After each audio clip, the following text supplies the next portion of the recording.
Hello everyone. Welcome to your lecture on media literacy from gender perspective. This lecture is a part of your paper on gender, media and society. In this lecture, we'll understand media literacy from gender angle.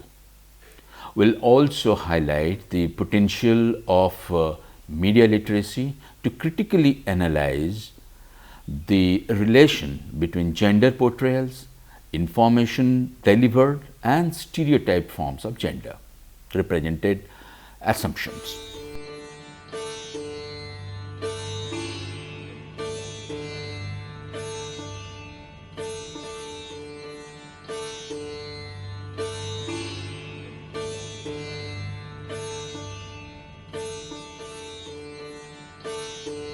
Before we begin, I'm sure many of you might wonder, what is gender literacy? The definition of media literacy most often cited in US is a succinct sentence hammered out by participants at the 1992 Aspen Media Literacy Leadership Institute is capacity to access, analyze and evaluate the power of images, sounds and messages with which we are faced every day and which play an important role in contemporary literature. While Center for Media Literacy CML now uses this following expanded definition.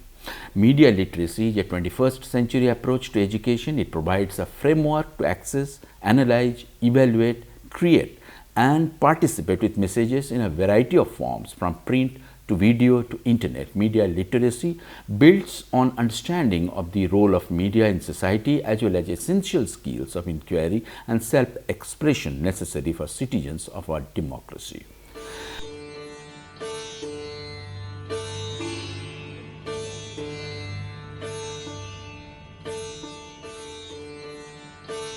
Media literacy doesn't only relate to education of young students. Its scope is much wider. In fact, it includes the individual capacity to communicate using the media competently. As Rene Hobbs put it, most conceptualizations of media literacy now involves a kind of critical literacy based on reflection, analysis and evaluation, not only the content and structural elements of specific media text out of social, economic, political and historical contexts in which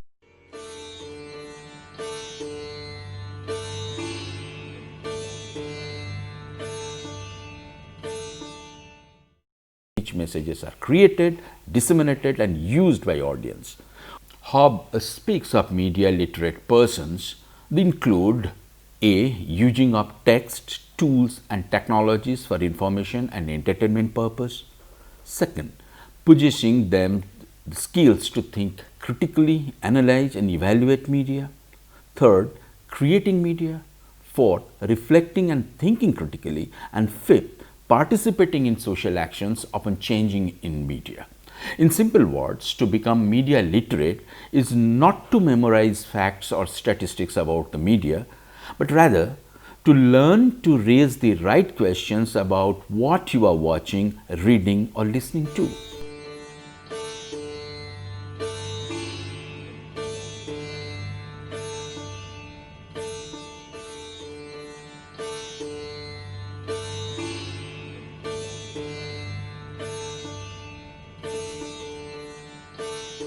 Center for Media Literacy has taken many of the foundational ideas of media literacy and simplified them into a framework. It identifies 5 core concepts that would justify the necessity for media literacy as further elaborated by Douglas Kellner and Jeff Sayre. Media are constructions. Individuals create media content. They may have their own biases, opinions, assumptions and agenda. Therefore, what we read, hear or even view may not be the real. There could be a wide difference between facts and truth. Media has commercial implications. Media is also a business with its unique demand and constructs. As a business, it must make a handsome profit or at least make enough money to survive. This requirement often influences and at times impacts the content and its distribution. Media are social and political. Media convey value and power. In the process, it exercises power and authority. Media can be non-inclusive and affect social norms regarding acceptance of a value system. Media have its own unique aesthetic form. It employs different techniques to draw or grab and hold the attention of the readers, listeners, or viewers. Media content may have different meanings for different audiences. Different audiences can take away different meanings from the same media content. Factors such as age, gender, race, caste, ethnicity, social status, educational or cognitive level, and cultural background change perception.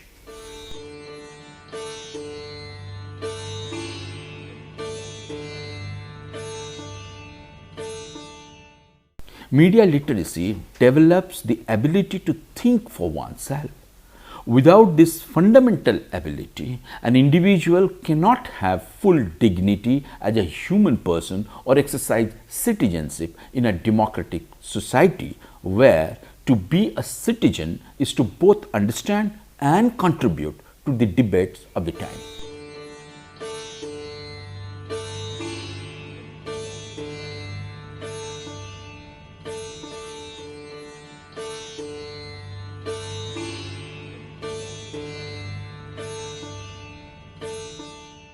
Now that we have discussed the meaning and significance of the concept of media literacy, let us now understand what is gender perspective.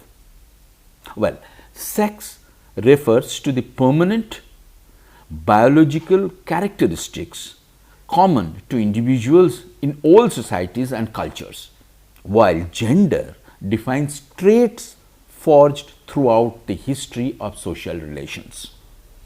Gender, although it originates in objective biological divergences, goes far beyond the physiological and biological specifics of the two sexes in terms of roles each is expected to play in a society. Gender differences are social constructs inculcated on the basis of a specific society and particular perception of the physical differences and the assumed tastes, tendencies, and capabilities of men and women. The gender perspective looks at the impact of gender on people's opportunities, social roles, and interactions.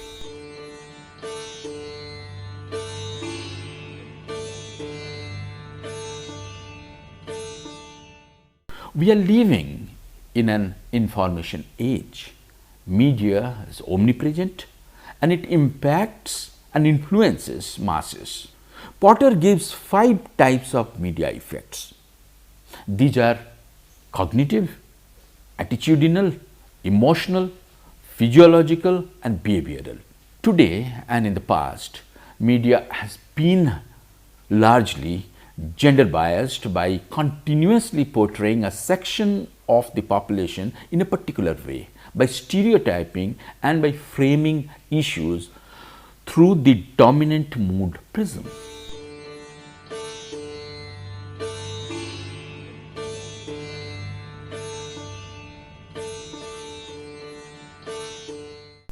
When media does it, it gets, well, perpetuated and becomes an archetype.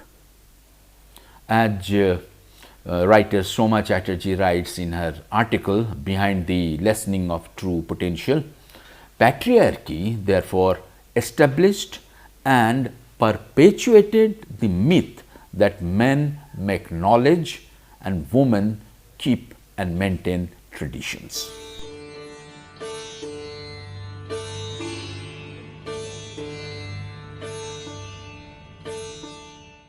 Therefore, it is necessary to understand media literacy in regard to gender perspective, because insensitive gender portrayal will eventually result in social disorder.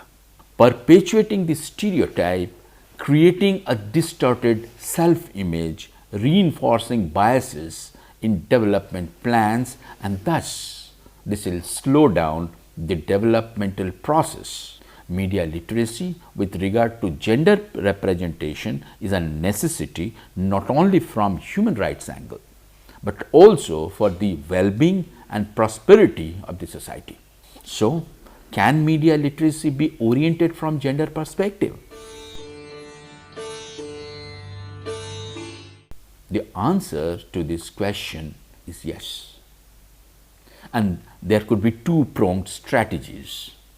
The first strategy could be sensitize people from the very childhood and introduce subjects to create media literacy from school level. And the second strategy could be orient and sensitize mainstream media. Baker says media literacy is not an add-on, it's simply a lens through which we see and understand our world.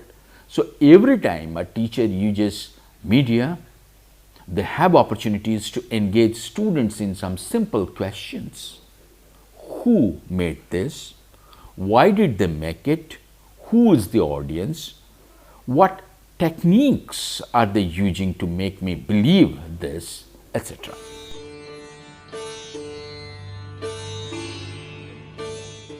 In order to make media gender sensitive, we should make media houses and media persons appreciate the importance of gender sensitivity. Simultaneously, we should enact laws or implement, and that's probably more important, existing laws relating to gender insensitivity.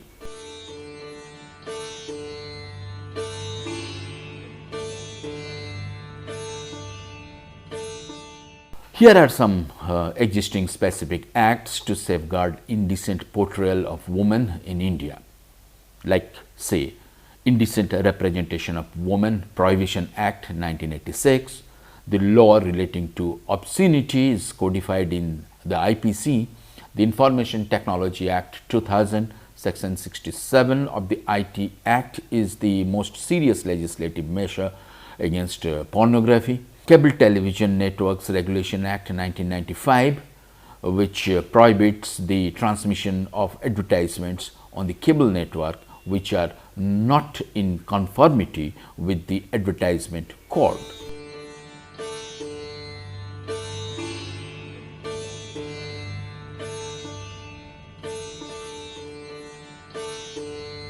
The advertisement code is set out under Rule 7 of the Cable Television Network Rules.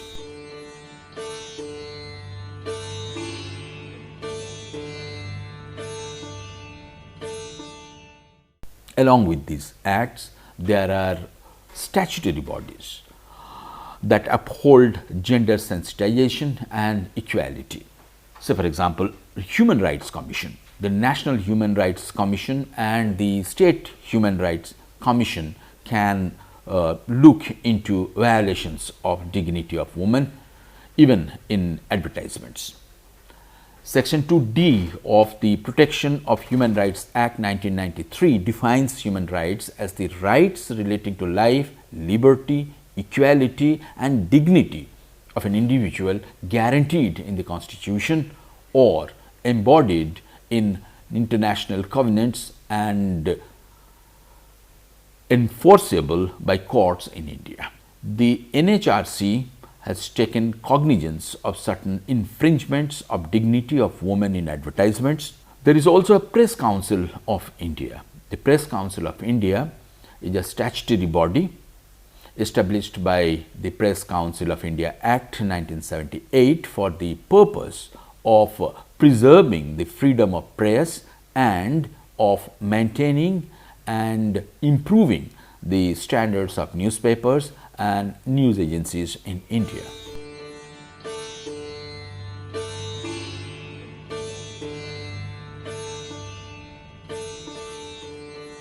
Section 14 of the Act gives the power to censor,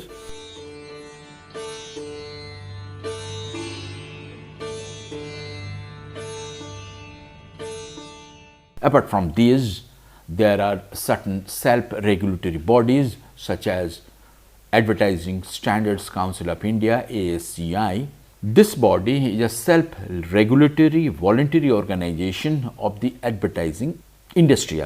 It deals with complaints received from consumers and industry against advertisements which are considered to be false, misleading, indecent, illegal, leading to unsafe practices or unfair to competition, and consequently in contravention of the ASCI Code for Self-Regulation in Advertising. Similarly, mainstream news media is gradually waking up to the fact that gender issues need sensitive handling. Several news media houses and media agencies have devised guidelines on how to report on women issues.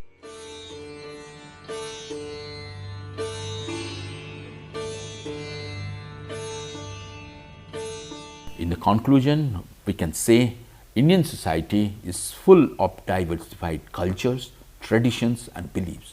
Our mass media's role as a social constructor and representative of people has greater responsibility in binding these complexities of culture and processes with the people of the society.